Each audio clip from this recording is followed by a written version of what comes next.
So hello everyone, आप सबका welcome है मेरे channel IP edu focus classes में। तो जैसे कि आप सबको पता है कि हम आईएएस कोड 456 2000 आरसीसी की कंप्लीट सीरीज कर रहे हैं। तो हमने पार्ट 9 तक कवर कर लिया था।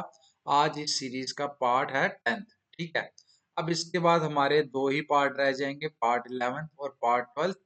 तो आज हमने पार्ट 10 खत्म कर देना है और फिर कल जो 30 जनवरी को हम पार्ट 11 कर देंगे और 31 जनवरी को पार्ट 12। उसके बाद 31 जनवरी को हमारा पूरा आईएएस कोड अच्छे से कवर हो जाएगा। ठीक है, आई होप आपने अपने कॉपी में साथ साथ में नोट्स जरूर बनाए होंगे। अगर आपको कोई पिछला जो लेक्चर है किसी में भी डाउट है तो आप कमेंट सेक्शन में बताना। तो अभी जो आने वाले अगले जो पार्ट हैं मैं आपको उसमें जो टॉपिक में आपको डाउट होगा वो मैं आपको रिपीट कर दूंगा। ठीक है, तो आज है हमारा पार्ट 10th आईएएस कोड का। तो हम पार्ट 10th में आज जो हमारा पहला टॉपिक है, आइए देखते हैं वो क्या है। सबसे पहले आज हम पढ़ेंगे कॉलम। ठीक है, ये कॉलम के कुछ इंपॉर्टेंट पॉइंट्स हैं, वो आपको याद रखने हैं। तो हम स्टार्ट करते हैं सबसे पहले पहले पॉइंट से, जो कि है हमारा लॉन्गिट्यूडनल रीइंफोर्समेंट। आइए अब देखते हैं। देखिए, सबसे पहले हम स्टेटमेंट पढ़ते हैं। लॉन्गिट्यूडनल रीइंफोर्समेंट में क्या लिखा है? The cross sectional area of longitudinal reinforcement shall be not less than 0.8% nor more than 6% of the cross sectional area of the column. देखिए, जो हमारा क्रॉस सेक्शनल एरिया है लॉन्गिट्यूडनल रीइंफोर्समेंट का, किसके केस में? कॉलम के केस में। वो हमारा 0.8% से कम नहीं होना चाहिए और 6% of the gross cross sectional area से ज्यादा नहीं होना चाहिए। ठीक है, अब क्वेश्चन बनता है, आपने ये देखा होगा, ये काफी बार ये क्वेश्चन पीवाईक्यू में पूछा गया है। Minimum cross sectional area of longitudinal reinforcement in case of columns. Minimum कितना, कितने से कम नहीं होना चाहिए? वो है हमारा 0.8%। और मैक्सिमम क्रॉस सेक्शनल एरिया कितने से ज्यादा नहीं होना चाहिए? वो है हमारा 6%। ठीक है, तो आपको ये रेंज याद रखनी है कि मिनिमम हमारा 0.8% होता है। ठीक है, और मैक्सिमम हमारा 6% होता है। तो ये रेंज आपको याद रखनी है, मतलब कि 0.8% से कम नहीं होना चाहिए और 6% से ज्यादा नहीं होना चाहिए। ये हमारी मिनिमम की रेंज आ गई। एक मिनट वेट कीजिए, ये हमारी मिनिमम की रेंज आ गई और ये हमारी मैक्सिमम की रेंज आ गई। अब आपसे पूछ लें, maximum cross sectional area of longitudinal reinforcement is not more than, option होंगे 6%, 7%, 8%, 9%। उस केस में आंसर होगा 6%। ठीक है, अगर पूछ लें minimum cross sectional area of longitudinal reinforcement in case of column shall not be less then, तो मिनिमम कितने से कम नहीं होना चाहिए? ऑप्शन होंगे 0.8%, 0.7%, 0.6%, 0.5%। तब आपका आंसर होगा 0.8% से कम नहीं होना चाहिए। तो ये स्टार मार्क कीजिए, ये बहुत बार हर एग्जाम में ये क्वेश्चन आया हुआ है। इसका मिनिमम, कभी मिनिमम पूछ लेते हैं तो कभी मैक्सिमम पूछ लेते हैं। ठीक है, अब आई होप ये आपको पहला पॉइंट अच्छे से समझ आ गया होगा। ठीक है, मैं बिल्कुल आराम आराम से बताता हूँ कि जिनको अभी इनका पता ही भी नहीं है, मैं उनको भी अच्छे से समझ आ जाए कि कितने से कितने रेंजेस होती हैं ये बीच में इसमें। ठीक है, अब हम नोट में जो लिखा हुआ है वो पढ़ते हैं। The use of 6% reinforcement may involve practical difficulties in placing and compacting of concrete. Hence, lower percentage is recommended where bars from the column below have to be lapped. जहां पर हमको bars lapped करनी पड़ेंगी with those in the column under consideration. The percentage of steel shall usually not exceed 4%. उस case में हमारा जो maximum long cross sectional area होगा लॉन्गिट्यूडनल रीइंफोर्समेंट का, वो क्या होगा? 4%। ठीक है, अब मैं आपको इसकी जो मैंने यहाँ पर ए पॉइंट है और नोट पढ़ा है उसके मैं पूरा आपको कंक्लूजन बताता हूँ। देखिए, नॉर्मली जो हमारी रेंज होगी वो होगी 0.8% से लेके 6% तक। ठीक है, जो नॉर्मल रेंज है। मिनिमम क्रॉस सेक्शनल एरिया क्या होगा लॉन्गिट्यूडनल रीइंफोर्समेंट इन कॉलम? वो 0.8% होगा। मैक्सिमम क्या होगा? वो 6% होगा। अब 6% कब आएगा और 4% कब आएगा? एक मिनट वेट कीजिए।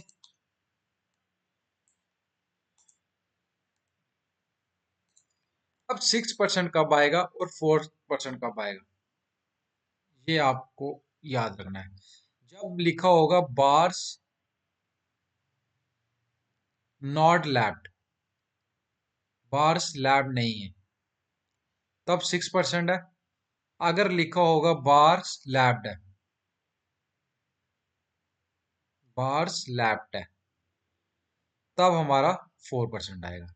ये लिखा है ना यहाँ पर, ये देखिए, where bars from the columns below have to be lapped with those in the column under consideration, the percentage of steel shall usually not exceed 4%। उस केस में जब हमारी बार्स लैप्ड होंगी, उस केस में जो हमारी रीइंफोर्समेंट, जो हमारा cross sectional area of long reinforcement होगा, वो कितने से एक्सीड नहीं करेगा, वो 4% से एक्सीड नहीं करेगा।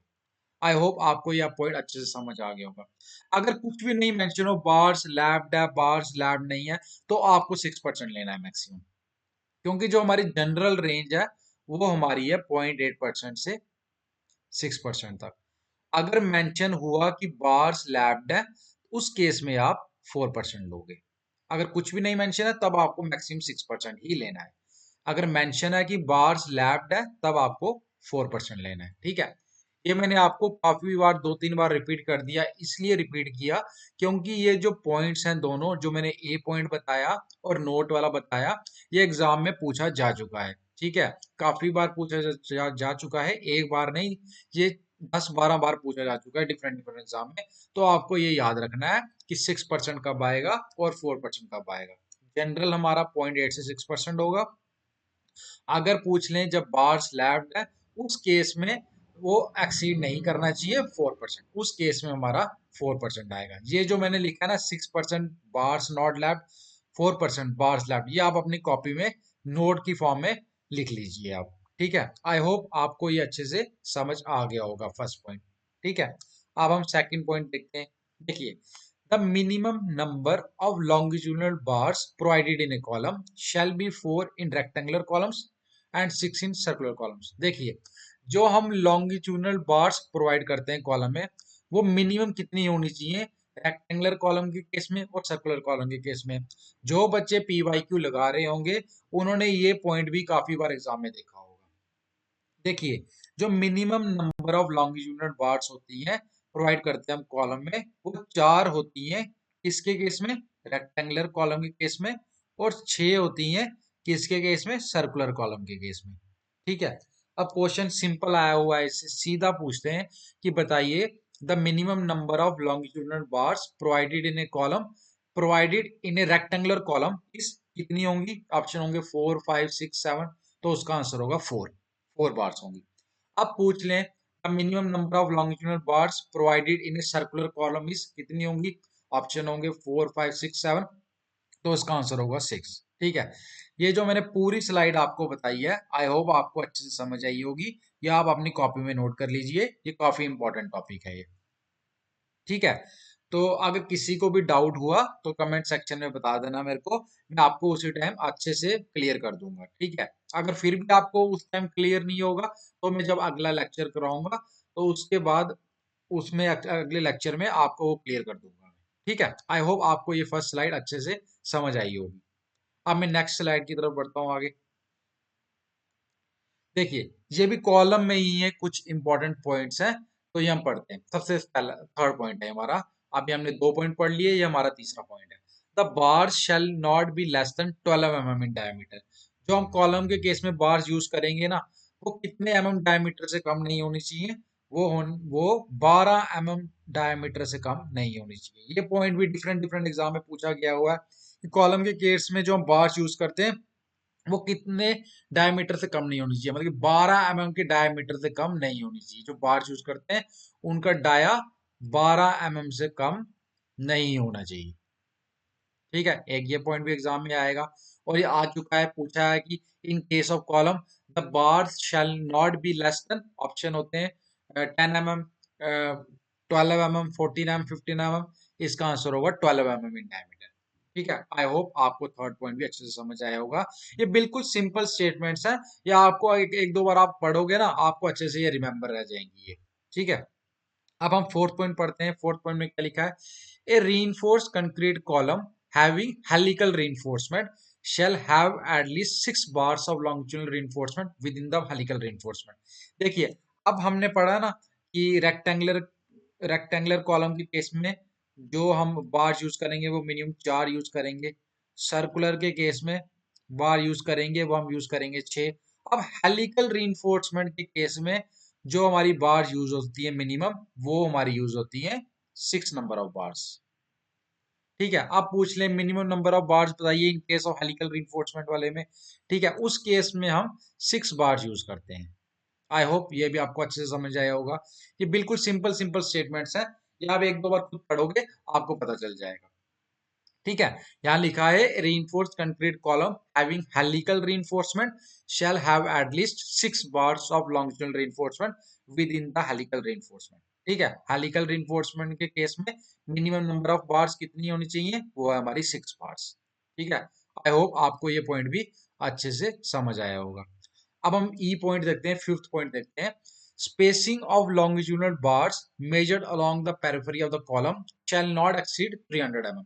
देखिए, कॉलम के केस में जो हमारी स्पेसिंग होगी लॉन्गिट्यूडनल बार्स की, वो कितने से एक्सीड नहीं करनी चाहिए, 300 mm के केस में एक्सीड नहीं करनी चाहिए। अभी मैंने पिछले ही लेक्चर में आपको बताया था वर्टिकल स्टिरप्स, इंक्लाइंड स्टिरप्स, उनके केस में स्पेसिंग हमारी कितनी एक्सीड नहीं करनी चाहिए, 300 mm। सेम वैसे ही है कि स्पेसिंग है जो हमारी वो एक्सीड नहीं करनी चाहिए 300 mm से। किसके केस में, कॉलम के केस में लॉन्गिट्यूडनल बार्स जब हम करेंगे, स्पेसिंग और लॉन्गिट्यूडनल बार्स। ठीक है, ये पॉइंट भी आपको आई होप अच्छे से पता चल गया होगा। मैं एक बार रिपीट कर देता हूँ, ये पॉइंट लिखा है spacing of longitudinal bars measured along the periphery of the column shall not exceed 300 mm। मतलब कि 300 mm से ज्यादा एक्सीड नहीं करनी चाहिए स्पेसिंग लॉन्गिट्यूडनल बार्स की इन केस ऑफ कॉलम। ठीक है, आई होप आपको अच्छे से समझ आ गया होगा ये। ठीक है, अब 6 पॉइंट पढ़ते हैं। In case of pedestals in which the longitudinal reinforcement is not taken into account in strength calculation, nominal longitudinal reinforcement not less than 0.15% of the cross sectional area shall be provided। ठीक है, pedestal के case में जो nominal longitudinal reinforcement होगी वो कितने से कम नहीं होनी चाहिए, 0.15% of the cross sectional area shall be provided. ये क्वेश्चन इंजीनियरिंग सर्विस एग्जाम में आया हुआ है कि पेडिस्टल के केस में नॉमिनल लॉन्गिट्यूडनल रीइंफोर्समेंट कितने से कम नहीं होनी चाहिए। ऑप्शन थे 0.15, 0.12, 0.10, 0.20। तो इसका आंसर था 0.15 of the cross sectional area shall be provided. ठीक है, आई होप आपको क्लियर हुआ होगा। अभी हमने पीछे लेक्चर में एक चीज कवर की थी, स्लैब की 0.15 BD/100 मिनिमम रीइंफोर्समेंट, 0.12 BD/100। ये अभी पिछले लेक्चर में कवर की थी हमने। माइल्ड स्टील रीइंफोर्समेंट का केस देखा था, HYST high yield and deform bars का केस देखा था। सेम ऐसे ही केस है कि पेडिस्टल के केस में जो नॉमिनल लॉन्गिट्यूडनल रीइंफोर्समेंट होती है वो कितने से कम नहीं होनी चाहिए, 0.15% of the cross sectional area of the column, cross sectional area. ठीक है, BD/100, 0.15 BD/100, इससे कम नहीं होनी चाहिए। आई होप आपको ये पॉइंट भी अच्छे से क्लियर हो गया होगा। ठीक है, अब हम जो नोट में लिखा है, देखिए अभी मैंने आपको शायद पार्ट 8 में बताया था, एक चीज बताई थी कि जब इफेक्टिव लेंथ हमारी एक्सीड कर जाएगी 3 times of least stated dimension के, तब हम उसको बोलेंगे कॉलम और स्ट्रट। ये आपको मैंने 8th पार्ट में बताया था। अगर एक्सीड नहीं करेगी effective length 3 times least stated dimension से, उस केस में हम उसको बोलेंगे पेडिस्टल। अब देखिए इसकी स्टेटमेंट आ गई इसमें, देखिए ये पढ़ते क्या लिखा है। Pedestal is a compression member the effective length of which does not exceed 3 times the least lateral dimension. देखिए यही चीज आपको मैंने पार्ट 8 में बताई थी। एक क्वेश्चन तो सीधा बनता है कि पेडिस्टल क्या है, कंप्रेशन मेंबर है, टेंशन मेंबर है, पेडिस्टल है हमारा कंप्रेशन मेंबर। पेडिस्टल क्या है, पेडिस्टल हमारा कंप्रेशन मेंबर है। ठीक है, एक क्वेश्चन तो ये बनता है। अब देखिए मैं आपको पिछला भी रिकॉल करा देता हूँ यहाँ पर, आपको और अच्छे से क्लियर हो जाएगा। अगर हमारी इफेक्टिव लेंथ, जिसको LEFF से डिनोट करते हैं, एक्सीड कर जाए 3 times of least lateral dimension से, उस केस में हम बोलेंगे कॉलम और स्ट्रट। ये मैंने आपको पहले भी बताया है, अपनी कॉपी में नोट कर लीजिए यहाँ पर। अगर हमारी इफेक्टिव लेंथ एक्सीड नहीं करती है 3 टाइम्स लीस्ट लेटेड डायमेंशन की, अगर एक्सीड नहीं करती है उस केस में हम बोलेंगे पेडिस्टल। देखिए मैं कितना आराम आराम से आपको बता रहा हूँ, आई होप आपको बहुत अच्छे से पता चल गया होगा ये। अब पेडिस्टल का कब आएगा और कॉलम और स्टड का कब आएगा। और ये तीनों कॉलम, स्टड और पेडिस्टल, ये याद रखिएगा, ये तीनों कंप्रेशन मेंबर है। ये क्वेश्चन पूछा जाता है एग्जाम में कि कॉलम क्या है, स्टड क्या है, पेडिस्टल क्या है, कंप्रेशन मेंबर है तीनों। जो मैं बोल रहा हूँ, जो मैंने स्लाइड में कभी कभी नहीं लिखा होता, जो मैं बोलता हूँ वो आप वो अपनी कॉपी में नोट कीजिए करिएगा, वो भी इंपॉर्टेंट पॉइंट्स होते हैं। ठीक है, आई होप ये जो मैंने नोट पे लिखा है वो भी आपको अच्छे से क्लियर हो गया होगा। ठीक है, आइए अब हम बढ़ते हैं नेक्स्ट स्लाइड में। ये हमारा है pitch and diameter of lateral ties. ठीक है, देखिए आप लेटरल टाइस क्या होता है, लेटरल टाइस का पर्पस क्या होता है, ये हम पूरा इन डेप्थ पढ़ेंगे जब हम आरसीसी की थ्योरी पढ़ेंगे, तब हम इनके पर्पस क्या होते हैं, इनकी डेफिनेशन क्या होती हैं, ये सारा कुछ पढ़ेंगे। अभी मैं आपको वही पढ़ा रहा हूँ जो आईएएस कोड में दिया हुआ है जैसे जैसे। ठीक है, अब पिच, पिच मैंने आपको बोला था, इसको स्पेसिंग भी बोल सकते हैं हम। ठीक है, पढ़ते हैं। The pitch of transverse reinforcement shall be not more than the least of following distance. अब पिच इन तीनों से ज्यादा नहीं होनी चाहिए। ठीक है, सबसे पहले क्या लिखा है, the least lateral dimension of the compression member. ठीक है, आपको कोई भी दे देंगे लीस्ट लेटरल डायमेंशन उसका। एक पहला point, 16 times the smallest diameter of the longitudinal reinforcement bar to be tied and 300 mm। इन तीनों का लीस्ट, जो भी वैल्यू आएगी ना इन तीनों की, इन तीनों का आपने लेना है लीस्ट, लीस्ट वैल्यू लेनी है आपने, लीस्ट वैल्यू। ठीक है, ये मैं आपको एक मिनट में आपको रफ में भी समझा देता हूँ ये पिच वाला। ठीक है, एक मिनट आप वेट कीजिए, चलिए मैं आपको बता देता हूँ। देखिए अब पिच का पूछा है, देखिए एक तो क्वेश्चन आपका बनता है पिच में कि सीधा पूछ लेते हैं, जो मैंने आपको पिच की थ्योरी बताई अभी वो पूछ लेंगे। ठीक है, पिच में सबसे पहले पूछेंगे आपसे कि मतलब कि कितने से ज्यादा नहीं होना चाहिए, पिच और spacing of lateral ties shell not be more then. ठीक है, सबसे पहला तो ये आ गया कि लीस्ट लेटरल डायमेंशन, ये हमारा पहला पॉइंट। दूसरा पॉइंट है 16 times the diameter of the smallest bar, जो हमारी स्मॉलेस्ट बार होगी उसका। तीसरा हमारा होगा 300 mm। सपोज कीजिए आपको लीस्ट लेटरल डायमेंशन, ये तो आ गया आपका फॉर्मूला, ये आ गया इनमें से जो इन तीनों में से जो लीस्ट वैल्यू होगी, लीस्ट ऑफ थ्री, जो लीस्ट वैल्यू होगी वो होगी हमारी पिच। ये तो आ गया न्यूमेरिकल के तरीके से कि फॉर्मूला मैंने बताया, आपको कोई डाटा दिया है, उन तीनों में, इन तीनों में से जो लीस्ट वैल्यू होगी वो आपकी पिच होगी। ठीक है, अब सपोज कीजिए यहां पर लीस्ट लेटर डायमेंशन क्वेश्चन में दिया था 300 mm, 300 नहीं आप ले लीजिए 200 mm,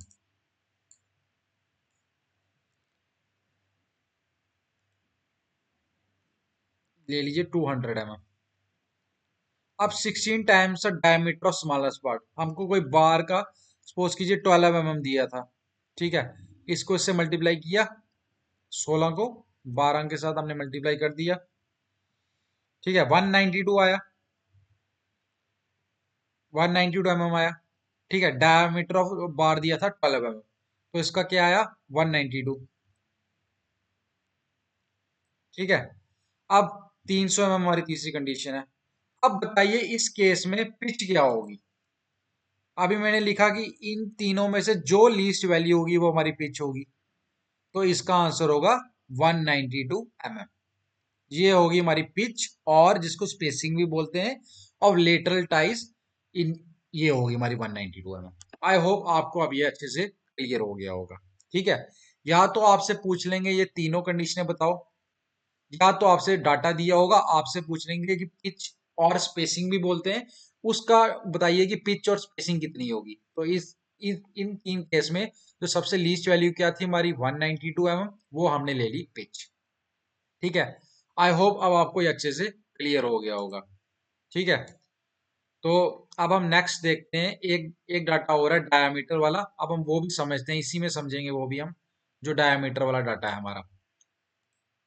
ठीक है, मैं आपको बिल्कुल आराम आराम से समझा रहा हूं। एक मिनट वेट कीजिए, मैं आपको डायमीटर वाला डाटा भी बता देता हूँ। ठीक है, ये तो आपका हो गया क्लियर, फर्स्ट पॉइंट।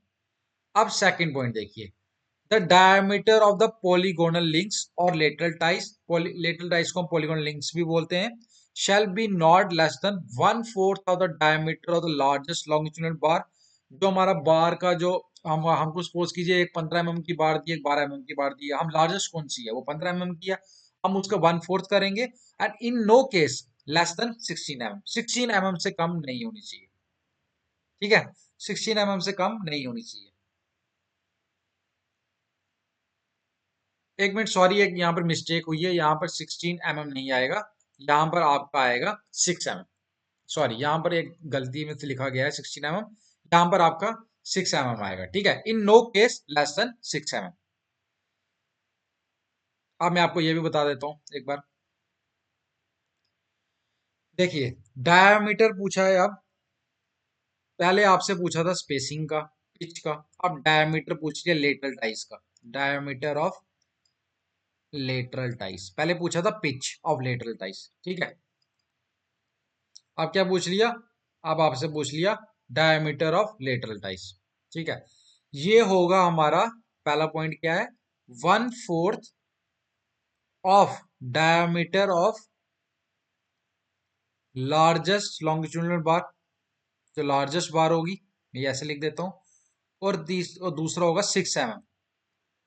ठीक है, इन दोनों में से जो भी ग्रेटर वैल्यू आएगी, पहले में हम पिच में क्या था, पिच में जो भी लीस्ट वैल्यू आएगी, अब इस केस में क्या है, इस केस में जो भी ग्रेटर वैल्यू आएगी इन दोनों में से, वो हमारा क्या होगा, वो हमारा होगा diameter of lateral ties. Suppose कीजिए हमको लार्जेस्ट बार दी थी 15 mm दी थी, तो हमने इसका किया, सपोज कीजिए यहाँ पर 10 mm आ गया, न्यूमेरिकल में हमको डाटा दिया था, तो यहाँ पर 6 mm आ गया। ठीक है, अब इस केस में डायमीटर ऑफ लेटरल टाइज क्या होगा, अभी मैंने क्या लिखा, इन दोनों में से जो ग्रेटर वैल्यू होगी, ग्रेटर वैल्यू क्या है हमारी 10 mm, तो 10 mm इस केस में हमारा डायमीटर होगा लेटरल टाइज का। आई होप अब आपको अच्छे से समझ आ गया होगा ये फॉर्म। ठीक है, अब कोई भी डाउट हुआ तो आप पूछ लेना कमेंट सेक्शन में, मैं आपको रिपीट करके बता दूंगा। ठीक है, तो हमने सेकंड पॉइंट भी कवर कर लिया, तो यहाँ पर मैं आपको बता दूं, यहाँ पर आप ठीक कर लीजिए, यहाँ पर 6 mm है, 16 mm नहीं है, 16 mm गलती से लिखने हो गया था, यहाँ पर 6 mm है। ठीक है, फर्स्ट पॉइंट आपका ये हो गया, सेकंड पॉइंट ये हो गया। फर्स्ट पॉइंट में आपने तीनों पॉइंट की लीस्ट वैल्यू जो आएगी वो लेनी है, सेकंड पॉइंट में 1/4 और 6 mm, इन दोनों में से जो भी ग्रेटेस्ट वैल्यू आएगी वो लेनी है। ठीक है, सपोज कीजिए यहाँ पर 4 mm आया, यहाँ पर 6 mm आया, 6 mm तो यहाँ पर है ही है फॉर्मूले का। ठीक है, तब अब क्या वैल्यू लेंगे, मैंने अभी बोला ग्रेटेस्ट लेनी है, तब इसका आंसर होगा 6 mm। ठीक है, आई होप ये आपको अच्छे से समझ आया होगा। अब जैसे जैसे आप न्यूमेरिकल की पीवाईक्यू जो न्यूमेरिकल है उसमें प्रैक्टिस करोगे ना, इनमें से आपको बहुत अच्छे से क्लियर होगा ये। फिलहाल आपको थ्योरेटिकल डाटा तो पता होना ही होना चाहिए सारा। ठीक है, फिर ही आप न्यूमेरिकल की प्रैक्टिस कर पाओगे, अगर आपको थ्योरेटिकल डाटा अच्छे से पता है इसका। ठीक है, तो अब हम अगला देखते हैं 21st। अगला जो हमारा सीरियल है। ठीक है, अब अगला जो टॉपिक है हमारा, pitch and diameter of helical reinforcement. देखिए, अभी हमने पढ़ा pitch and diameter of lateral ties के केस में, अब हम पढ़ेंगे पिच और डायमीटर, बताइए, हेलिकल रीइंफोर्समेंट के केस में। सेम ऐसे ही है। ठीक है, सबसे पहले हम पिच पढ़ते हैं, जो स्पेसिंग है हमारी। अभी मैंने आपको बोला पिच को क्या बोलते हैं, पिच को स्पेसिंग भी बोलते हैं, ये आप अपनी कॉपी में नोट कर लीजिए। ठीक है, अब देखिए पिच हेलिकल रीइंफोर्समेंट के केस में क्या होगी, the pitch of helical turns shall be not more than 75 mm, nor more than 1/6 of the core diameter of the column, nor less than 25 mm, nor less than 3 times the diameter of steel bar forming the helix. ठीक है, अब इस case में तो दो दो data है, 75 mm भी मोर देन दिया हुआ है, नॉट मोर देन, और यहाँ पर 1/6 भी दिया है, एक में 25 mm भी दिया है, एक में 3 टाइम्स भी दिया है। इसको कैसे हम पढ़ेंगे, देखिए अब मैं आपको ये भी बताता हूँ। अब आपने स्टेटमेंट तो पढ़ ली, अब आपको कॉपी में कैसे नोट करना है इसको मैं आपको बताता हूँ। देखिए, सबसे पहले मैं यहाँ पर नीचे बता रहा हूँ आपको, इसी स्लाइड में आपको पता चल जाएगा। आपसे पहले आपने नोट करना है मिनिमम पिच। मिनिमम पिच कैसे निकालेंगे हम? सबसे पहले आपको सबसे पहले बोर्ड नोट करना है, ठीक है। मिनिमम पिच हम निकालेंगे 25 mm और 3 times the diameter of the steel bar, ठीक है। ये हमारा मिनिमम पिच का फॉर्मूला। अब मैक्सिमम पिच का कैसे है, ये लिखा ना, देखिए, nor less than 25 mm, nor less than 3 times the diameter of the steel bar. Not less than है मतलब कि इससे मिनिमम जा ही नहीं सकता। मतलब कि हमारी मिनिमम पिच की अब दो कंडीशनें बन गई इन केस ऑफ हेलिकल रीइंफोर्समेंट। आपको ये जो मैंने ऊपर स्टेटमेंट है ये तो उतारनी है। अब मैं आपको पूरा कंक्लूजन बता रहा हूँ, आपको इसको लिखना कैसे है, जो आप अपनी कॉपी में नोट करोगे ये तो लिखोगे। लेकिन अब अगर किसी किसी को ये चीज नहीं समझ आएगी तो अब आपको ऐसे भी लिखना है इसमें, फिर आपको और अच्छे से क्लियर हो जाएगा, ठीक है। अब मैक्सिमम पिच हेलिकल रीइंफोर्समेंट के केस में कैसे लिखनी है वो बताता हूँ आपको। अब ऊपर देखिए क्या लिखा है, shall be not more than 75 mm, तो पहला हमारा बन गया 75 mm। और nor more than 1/6 of the core diameter of the column, मतलब कितना, 1/6 of the core diameter of the column. ये हमारी मिनिमम पिच की कंडीशन बन गई, ये मैक्सिमम पिच की कंडीशन बन गई। अब मिनिमम पिच के केस में इन दोनों में से जो भी हमारी ग्रेटर वैल्यू होगी हमने वो लेनी है, और मैक्सिमम पिच के केस में इन दोनों में से जो भी लेसर वैल्यू होगी हमने वो लेनी है। आई होप अब आपको अच्छे से क्लियर हो गया होगा ऊपर वाला। मिनिमम पिच और मैक्सिमम पिच आपको ऐसे ही बताना है। देखिए, आपको 25 mm तो दिया हुआ है, देखिए, ठीक है, ये तो दिया। अब सपोज कीजिए आपको एग्जाम में बोला कि मिनिमम पिच निकालिए हेलिकल रीइंफोर्समेंट के केस में, ठीक है। 25 mm आपको दिया हुआ है, ठीक है। डी हो गया हमारा डायमीटर, सपोज कीजिए डी हमारा डायमीटर एग्जाम में दिया हुआ है 12 mm, ठीक है। अब सबसे पहले हमको सबसे पहला डाटा हमारा क्या दिया हुआ है, 25 mm, ये हमने लिख दिया। अब हमको दूसरा फॉर्मूला क्या था, 3 टाइम्स ऑफ डायमीटर। डायमीटर क्या गिवन है क्वेश्चन में, 12, तो ये तो हमारा 25 था, और ये हमारा इसके साथ मल्टीप्लाई करके आया 36 mm। अब हमको पूछा है मिनिमम पिच बताइए। अब मैंने क्या बोला, मिनिमम पिच के केस में हमने इन दोनों में से कौन सी वैल्यू देखनी है, वो है ग्रेटर, 36 ग्रेटर है, तो minimum pitch in case of helical reinforcement इस केस में आंसर होगा 36 mm। आई होप अब आपको अच्छे से क्लियर हो गया होगा।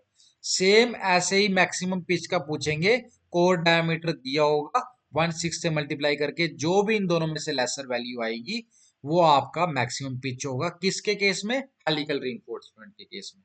आई होप अब आपको अच्छे से क्लियर हो गया होगा। कोई भी डाउट होगा, मैं बार बार बोल रहा हूँ, कोई भी डाउट होगा नहीं समझ आया तो मेरे को आप कमेंट सेक्शन में बताना, मैं अगली वीडियो में आपको और अच्छे से ब्रीफ करके बहुत अच्छे से डिटेल में आपको और अच्छे से समझाऊंगा, ठीक है। आई होप आपको जो ये पहला पॉइंट था, जो पहली स्टेटमेंट थी, वो इस फॉर्म में आपको और अच्छे से क्लियर हो गई होगी कैसे लिखना है, ठीक है। तो आप ये जो चीज है ये अपनी कॉपी में नोट कर लीजिए, इस फॉर्म में भी नोट कर लीजिए और इस तरह से भी नोट कर लीजिए, दोनों तरीके से नोट कर लीजिए। आपको स्टेटमेंट से भी समझ आ जाएगा और फॉर्मूला वाइज कैसे लिखते हैं वो भी समझ आ जाएगा, ठीक है। आई होप ये आपको क्लियर हो गया होगा। अब हम बढ़ते हैं अगले पॉइंट में, जो है हमारा डायमीटर। सेम है हमारा, देखिए, अब डायमीटर में आपको कुछ ज्यादा करने की जरूरत नहीं है, जो डायमीटर हमारा लेटरल टाइस के केस में फॉर्मूला था ना, सेम हेलिकल रीइंफोर्समेंट के केस में भी। आइए पढ़ते हैं। The diameter of the helical reinforcement shall be not less than 1/4 of the diameter of largest longitudinal bar and in no case less than, यहां पर फिर से यहां पर एक मिस्टेक है, यहां पर आएगा 6 mm, in no case less than 6 mm, ठीक है। तो आई होप अब आपको अच्छे से क्लियर हो गया होगा। जो डायामीटर है वो हमारा सेम है, ये देखिए, लेटरल टाइस वाला डायामीटर और डायामीटर हेलिकल रीइंफोर्समेंट का सेम फॉर्मूला है दोनों का। इसमें भी 1/4 और 6 mm है, जो इनसे ग्रेटर होगा। और देखिए, लेटरल टाइज में भी 1/4 और 6 mm है, जो इनमें से ग्रेटर होगा। तो मतलब कि जो हमारा पिच का डिफरेंस है, जो मेन हमारा दोनों में डिफरेंस है, वो हमारा पिच के फॉर्मूले में। डायमीटर, लेटरल टाइज और हेलिकल रीइंफोर्समेंट का जो फॉर्मूला है दोनों में सेम है, ठीक है। आई होप ये आपको अच्छे से क्लियर हो गया होगा। ठीक है, तो हम नेक्स्ट देखते हैं। हम नेक्स्ट टॉपिक हमारा, अब ये देखिए, ये कुछ इंपॉर्टेंट पॉइंट्स हैं, ये आपको याद रखने हैं। ठीक है, तो सबसे पहले हम पढ़ते हैं हमारा पहला पॉइंट। क्या लिखा है? The horizontal distance between parallel main reinforcement bar shall not be more than, जो हमारा हॉरिजॉन्टल डिस्टेंस होगा पैरेलल मेन रीइंफोर्समेंट बार्स, वो कितने से मोर देन नहीं होना चाहिए? 3 times effective depth of solid slab और 300 mm whichever is smaller. इन दोनों में से स्मॉलर। सबसे पहले मैं आपको बता दूं, ये जो टॉपिक है ना, ये जो पॉइंट्स हैं, ये किसके पॉइंट है? स्लैब के केस के पॉइंट है। ये देखिए लिखा है ना, सॉलिड स्लैब। ठीक है, तो 3 टाइम्स द इफेक्टिव डेप्थ और 300 mm, इन दोनों में से जो भी स्मॉलर होगा, विच एवर इज स्मॉलर, वो हमारा, देखिए अभी तक इस पॉइंट, ये दोनों पॉइंट एग्जाम में आ चुके हैं। अभी तक इन दोनों पॉइंट्स में से न्यूमेरिकल इतने नहीं आते, लेकिन ये स्टेटमेंट्स आती हैं। ये स्टेटमेंट बहुत इंपॉर्टेंट है। पूछ लेंगे आपसे, कंडीशन दी होगी, the horizontal distance between parallel main reinforcement bar shall not be more then, आपको होगा फिर 3 times the effective depth of solid slab और 300 mm विच एवरेज स्मॉलर। ठीक है, अब नीचे वाले में और इस वाले में डिफरेंस क्या है, आपको मैं नीचे वाला पढ़ के बताता हूँ। देखिए, the horizontal distance between parallel reinforcement bars provided against shrinkage and temperature. अब देखिए, ये पॉइंट ऊपर वाले में नहीं था। जब अगेंस्ट श्रिंकेज एंड टेम्परेचर होगा, उस केस में जो हमारा हॉरिजॉन्टल डिस्टेंस होगा बिटवीन पैरेलल रिइंफोर्समेंट बार, किससे ज्यादा नहीं होगा? 5 times the effective depth of A solid slab और 450 mm विच एवरेज स्मॉलर, विच एवरेज स्मॉलर। देखिए, डाटा तो है काफी, ये तो आपको याद रखना ही रखना पड़ेगा। ठीक है, मेहनत तो आपको करनी ही करनी है। देखिए, मैं भी तो आपको आपको बताने के लिए काफी मेहनत कर रहा हूँ ना, तो आपको भी मेहनत करनी ही करनी है। ठीक है, तो ये तो आपको याद करना ही करना है। ठीक है, अब मैं एक बार फिर से रिपीट कर देता हूँ। अगर आपसे एग्जाम में पूछते हैं, बताइए the horizontal distance between parallel reinforcement bars provided against shrinkage and temperature shell not be more then, अब इसका आपको ऑप्शन दिए होंगे 5 times effective depth, 6 times effective depth, 7 times effective depth, 8 times effective depth. अब इसका आंसर होगा 5 times effective depth. कभी कभी तो ये पूरी स्टेटमेंट दे देते हैं कि 5 times effective depth of solid slab और 450 mm whichever is small. अगर सिंपल पूछ लें आपसे, horizontal distance between parallel main reinforcement bars shell not be more then, फिर आपका आएगा 3 times effective depth of solid slab और 300 mm whichever is smaller. अब आपको एक चीज याद रखनी है, ये जो पॉइंट, ये टॉपिक है, ये दोनों पॉइंट्स हैं, ये स्लैब के केस के हैं, ये आपको याद रखना है। ये चीज आपको याद रखनी है। ठीक है, ये इंपॉर्टेंट है, ये आप याद रखना है। ये सॉलिड स्लैब वाले की केस के ये दोनों पॉइंट्स हैं। ठीक है, और यहाँ पर ऊपर वाले और नीचे वाले में मेन डिफरेंस क्या था? नीचे वाले में आपको ये अगेंस्ट श्रिंकेज एंड टेम्परेचर वाला भी दिया हुआ है, मेंशन किया हुआ है। ठीक है, आई होप अब आपको ये अच्छे से क्लियर हो गया होगा। ठीक है, तो अब हम आज देखते हैं नेक्स्ट पॉइंट्स हमारे। ये हमारे कुछ पॉइंट्स हैं, ये भी इंपॉर्टेंट है, ये भी एग्जाम में आए हुए हैं, ये भी आपको याद रखने हैं, या आप साथ साथ में नोट कर लीजिए। ठीक है, आइए देखते हैं। पहला पॉइंट, सीधा सिंपल स्टेटमेंट है, सीधा ऐसे एज इट इज, जब मैंने लिखा हुआ है एज इट इज एग्जाम में आया हुआ है ये। पहला पॉइंट पढ़ते हैं हम। The straight length of the lab shell not be less then 15 5 और 200 mm।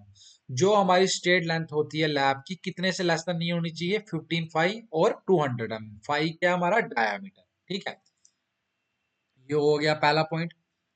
सीधा कभी कभी एग्जाम में पूछते हैं कि the straight length of lab shell not be less then, option में होते हैं 15 5, 12 5, 10 5, 8 5, तब आपका आंसर होगा 15 5। ठीक है, तो ये आपको पूरा याद रखना है।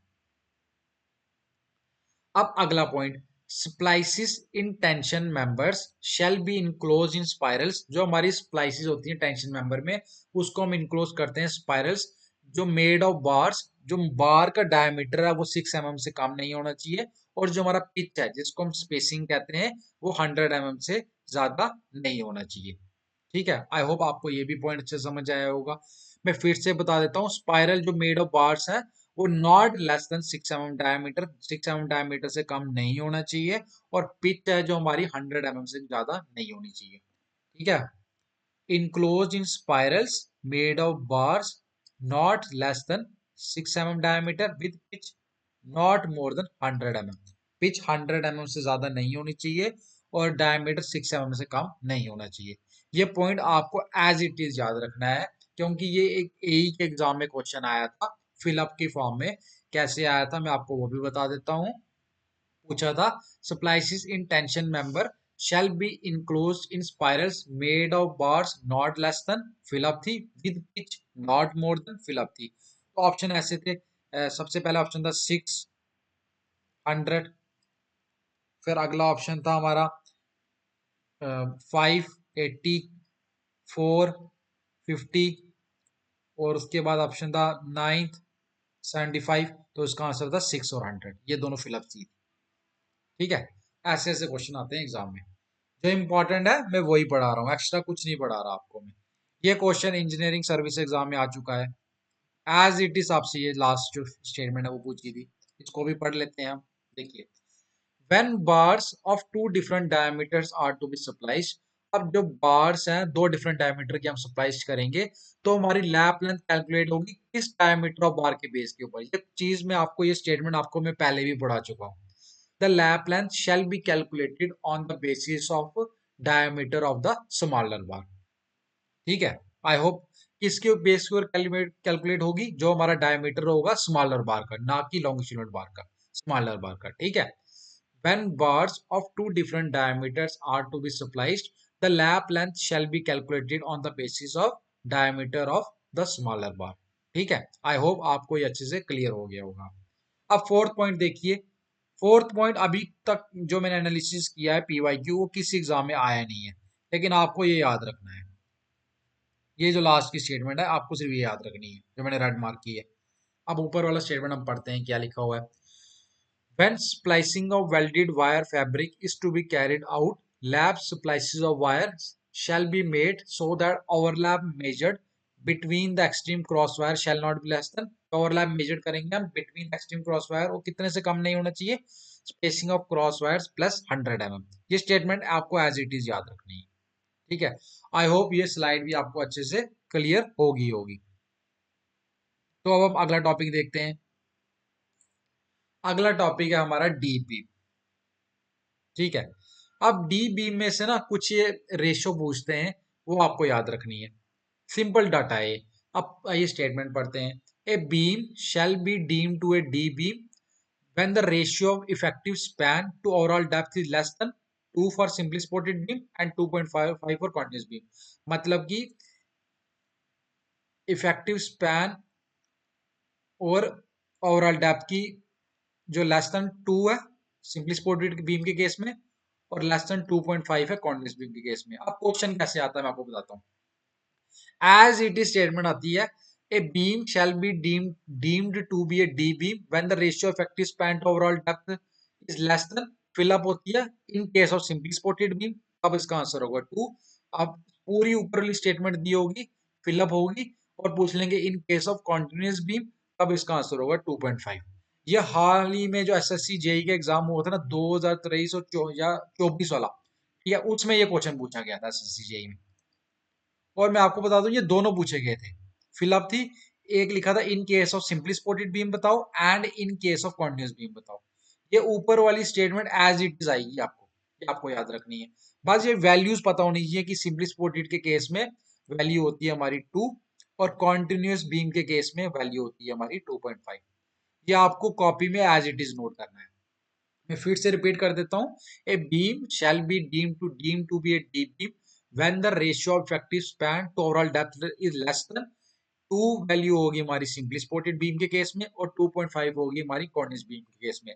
देखिए, आपको जो स्टेटमेंट है ना वो बहुत ध्यान से पढ़नी है, क्योंकि काफी डाटा है।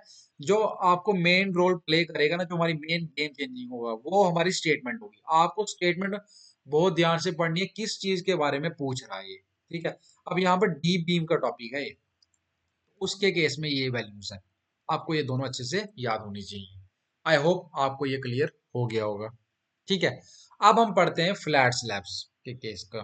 फ्लैट स्लैब का केस पढ़ते हैं। इसमें से एक तो इसकी डेफिनेशन जो मैंने एज इट इज लिखी है वो आती है, एक तो पूछते हैं कि मिनिमम थिकनेस बताइए फ्लैट स्लैब की कितनी होती है, एक ये आती है।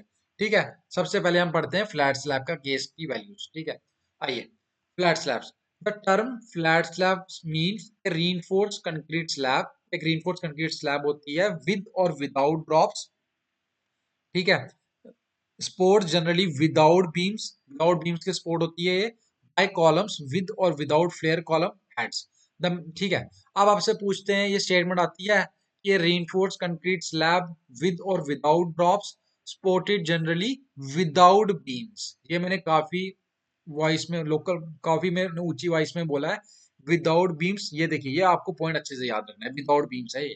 ठीक है, बाय कॉलम्स विद और without flared column heads is called, उसका आंसर होगा फ्लैट स्लैब। एक तो आपसे ये डेफिनेशन पूछते हैं, ये विदाउट बीम्स वाला ना, ये आपको याद रखना है, आपको रिमेंबर हो जाएगा विदाउट बीम्स का था, उस केस में कौन सी स्लैब है, ये हमारी फ्लैट स्लैब है। ठीक है, दूसरा क्वेश्चन हमसे पूछते हैं कि मिनिमम थिकनेस क्या होती है फ्लैट स्लैब की, वो होती है हमारी 125 mm। ठीक है, आई होप ये भी आपको क्लियर हो गया होगा कि मैंने एक तो बताया कि आपको स्लैब की, फ्लैट स्लैब की डेफिनेशन, एक मैंने आपको बता दिया कि मिनिमम थिकनेस कितनी होती है फ्लैट स्लैब में। ठीक है, ये आपको क्लियर हो गया होगा आई होप। अब नेक्स्ट देखते हैं, नेक्स्ट पॉइंट देखते हैं हम अपना। अब ये हमारा नेक्स्ट पॉइंट है, ये भी स्लैब्स का, फ्लैट स्लैब का है, ये पढ़ लेते हैं हम। देखिए, spacing of bars in flat slab shall not exceed 2 times the slab thickness except where a slab is of cellular or ribbed construction। जो हमारी होती है ना स्पेसिंग बार्स की फ्लैट स्लैब के केस में, वो कितने से एक्सीड नहीं करनी चाहिए, वो 2 टाइम्स से एक्सीड नहीं करनी चाहिए, 2 टाइम्स द स्लैब थिकनेस से एक्सीड नहीं करनी चाहिए। ठीक है, 2 टाइम्स द स्लैब थिकनेस से एक्सीड नहीं करनी चाहिए। ठीक है, एक्सेप्ट जहां पर हमारी स्लैब सेलर और रिप कंस्ट्रक्शन होगी, वहां पर हम एक्सेप्ट, वहां पर कुछ भी हो सकता है, कोई भी कंडीशन हो सकती है, लेकिन इन जनरल हमारी 2 टाइम्स स्लैब थिकनेस से एक्सीड नहीं करनी चाहिए। अब एक पॉइंट ये हो गया। अब मैंने फ्लैट स्लैब की आपको 3 पॉइंट बताए हैं, जो कि आपको तीनों के तीनों याद रखने ही रखने हैं। एक तो मैंने आपको बताया कि सबसे पहले की मैंने आपको बताया है फ्लैट स्लैब की डेफिनेशन, ये पूछ लेंगे। ठीक है, दूसरा की मिनिमम थिकनेस क्या होती है फ्लैट स्लैब की, ये होती है 125 mm। ये हमारा दूसरा क्वेश्चन हो गया फ्लैट स्लैब के केस से। और तीसरा बनता है कि स्पेसिंग जो हम बार्स की यूज करते हैं फ्लैट स्लैब के केस में, वो कितने से एक्सीड नहीं होनी चाहिए, वो एक्सीड नहीं होनी चाहिए 2 टाइम्स द स्लैब थिकनेस। ठीक है, अब देखिए, मैंने आपको 3 क्वेश्चन बता दिए, अब मैंने आपको एक ही टॉपिक से फ्लैट स्लैब से, तो मैंने पीवाईक्यू एनालिसिस बहुत अच्छे से किए हुए हैं, तभी मैं आपको ये बता पा रहा हूँ कि कैसे क्वेश्चन बनते हैं और कैसे जो पिछले पीवाईक्यू में बने हुए हैं। ठीक है, ये तीनों पॉइंट्स आपको फ्लैट स्लैब के अच्छे से याद रखने हैं। ठीक है, अब देखिए, अब हमारा अगला टॉपिक देखते हैं। अब एक टॉपिक है हमारा thickness at the edge of footing. Footing के केस में थिकनेस है हमारी एट द एज, वो कितने से कम नहीं होनी चाहिए और कौन सा केस में, वो देखते हैं। देखिए, in reinforced and plain concrete footings, the thickness at the edge shall be not less than 150 mm for footing on, जब हमारी footing कहाँ पर होगी, सॉइल्स में, nor less than 300 mm when for footing on piles। देखिए, footing जो chapter है ना, इसमें से एक क्वेश्चन तो इनका बनता ही बनता है। एक तो मैंने आपको बताया था जो मिनिमम क्लियर कवर वाला कितना होता है, 50 mm। एक ये बनता है, ये काफी इंपॉर्टेंट है कि thickness at the edge footing के केस में वो कितनी, कितने मिनिमम होगी, कितने से कम नहीं होनी चाहिए, 150 mm जब हमारी फुटिंग कहां पर है, फुटिंग ऑन सॉइल्स, और 300 mm फुटिंग ऑन पाइल्स। ठीक है, as it is statement exam में पूछते हैं, in reinforce and plain concrete footings the thickness at the edge shall not be less than for footing on soils is, उसका option answer होगा 150 mm। Same statement होगी, अगर वो पूछ लेंगे in for footing on piles, उस case में answer होगा 300 mm। ये आपको स्टेटमेंट एज इट इज याद रखनी है। जो मैंने रेड मार्क किया हुआ है 150 mm किसके केस में, फॉर फुटिंग ऑन सॉइल्स, और 300 mm किसके केस में, फॉर फुटिंग ऑन पाइल्स। ये सेम स्टेटमेंट आपको एज इट इज याद रखनी है। ठीक है, आई होप ये आप याद रखोगे, ये स्टेटमेंट एज इट इज याद रखनी है जो मैंने लिखी है। ठीक है, अब अगला टॉपिक देखते हैं। ये छोटे छोटे टॉपिक है ना, ये काफी इंपॉर्टेंट है। अगला टॉपिक देखिए, परमिसिबल बेरिंग स्ट्रेस की वैल्यूज पूछते हैं एग्जाम में। इनका फॉर्मूले जो होते हैं वो पूछते हैं एग्जाम में। देखिए, working stress method of design, for working stress method of design, the permissible bearing stress on full area concrete shall be taken as 0.25 FCK। SSC JE 2023 का क्वेश्चन है ये, कि working stress method of design के case में permissible bearing stress on full area of concrete का क्या formula होता है, वो होता है हमारा 0.25 FCK। Same limit state design के केस में क्या फॉर्मूला होता है, वो होता है हमारा 0.45 FCK। तो ये दोनों पॉइंट आपको याद रखने हैं। पूछते हैं, मैं आपको बताता हूं, the permissible bearing stress on full area of concrete in case of working stress method of design is, उसका आंसर होगा 0.25 FCK। The permissible bearing stress on full area of concrete in case of limit state method of design is, उस case में उसका answer होगा 0.45 FCK। जो मैंने as it is statement लिखी है आपको एज इट इज याद करनी है। देखिए ये काफी इंपॉर्टेंट है, आप पीवाई क्यू लगाएंगे ना एसएससी जेई के, अब ये क्वेश्चन भी देखना, ये भी एग्जाम में पूछा हुआ है और ये भी एग्जाम में पूछा हुआ है। वर्किंग स्ट्रेस मेथड और लिमिट स्टेट मेथड ये दोनों पूछे हुए हैं एग्जाम में, आप देखना एक बार पीवाई क्यू जब लगाएंगे आप। ठीक है, परमिसिबल बेरिंग स्ट्रेस पूछ लेंगे आपसे in case of working stress method of design और in case of limit state method of design. I hope ये आपको पॉइंट्स जो तीनों मैंने आपको बताया इस स्लाइड में वो आपको अच्छे से पता चल गए होंगे। ठीक है, कोई भी डाउट होगा मैं फिर से रिपीट कर रहा हूँ, कमेंट सेक्शन में कमेंट कर दीजिएगा, मैं बता दूंगा आपको उसी टाइम। ठीक है, अब ये हमारा लास्ट टॉपिक है आज के लेक्चर का, negative and positive design movements. देखिए, एक एई के एग्जाम में ये क्वेश्चन आया हुआ है, इसमें आपको इनकी वैल्यूज याद रखनी है बस, negative and positive design movements की। In an interior span the total design movement m shall be distributed in the following proportion। Negative design movement की वैल्यू होती है 0.65 और पॉजिटिव डिजाइन मूवमेंट की वैल्यू होती है 0.35। अब क्वेश्चन क्या था, in an interior span the total design movement shall be distributed in negative design movement is, उसका आंसर था 0.65। आप पूछ लें आपसे पॉजिटिव डिजाइन मूवमेंट की क्या होगी, तब उसका आंसर होगा 0.35। और एक चीज आपको और याद रखनी है, ये स्टार्टिंग वाली इन एन इंटीरियर स्पैन, ये आपको याद रखनी है। ठीक है, नेगेटिव डिजाइन मूवमेंट के केस में 0.65 आंसर होगा और पॉजिटिव डिजाइन मूवमेंट के केस में 0.35 आंसर होगा। ये जब हम पीवाईक्यू करेंगे ना, मैं आपको तब बताऊंगा, ये एई के एग्जाम में, किसी एक स्टेट के एई एग्जाम में ये क्वेश्चन आया हुआ है। सेम ऊपर स्टेटमेंट दी थी तो नीचे पूछा था नेगेटिव डिजाइन मूवमेंट बताओ, उसका आंसर होगा 0.65। ठीक है, आई होप यह भी आपको अच्छे से क्लियर हो गया होगा। ये फ्लैट स्लैब का हमारा एक पॉइंट रह गया है, वो भी देख लेते हैं हम। ठीक है, अब यहां पर क्रिटिकल सेक्शन फॉर शेयर लिखा हुआ है, आगे पढ़ते हैं हम। The critical section for share shall be at a distance d/2 from the periphery of the column, capital drop panel, perpendicular to the plane of slab where d is the effective depth of the section। ठीक है, ये आपसे पूछ लेंगे, देखिए same statement ऐसे दी होगी इन case of flat slab, पूछा होगा the critical section for share in case of flat slab is, आगे ऑप्शन होंगे shall be at distance d from the periphery of the column, shall be at a distance d/2 from the periphery of the column, shall be at a distance d/3 from the periphery of the column। तो जो critical section होगा share का इन case of flat slab, उस वो होगा shall be at a distance d/2 from the periphery of the column, capital और drop panel. ये question engineering service exam में आ चुका है और डिफरेंट डिफरेंट जेई और स्टेट एग्जाम में भी आ चुका है ये क्वेश्चन।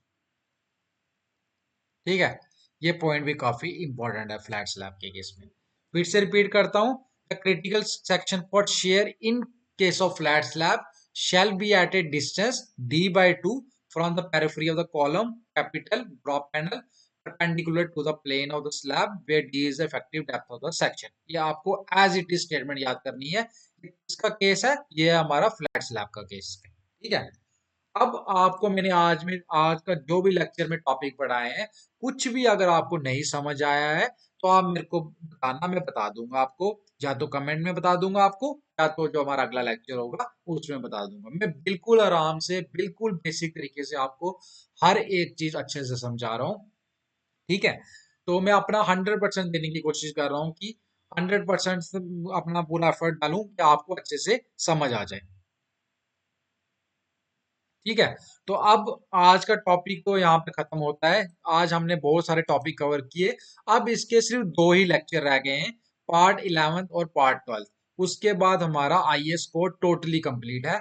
उसके बाद जिस जिस बच्चे ने ये पार्ट जो हमारे 12 हम कवर कर लेंगे, वो अच्छे से पढ़े होंगे ना, उसको आईएएस कोड की बुक खोलने की जरूरत नहीं है। आप पीवाईक्यू लगाएंगे, आप बिल्कुल कॉन्फिडेंस से आप लगाएंगे कि मैंने ये चीज पढ़ी है, ये चीज पढ़ी है, आप बिल्कुल कॉन्फिडेंस होकर ये पीवाईक्यू लगाएंगे। ठीक है, आई होप आपको आज का लेक्चर अच्छा लगा होगा। तो आज के लिए इतना ही है। तो थैंक यू मेरी तरफ से। सब्सक्राइब कीजिएगा, शेयर कीजिएगा और लाइक भी कीजिएगा। Thank you very much.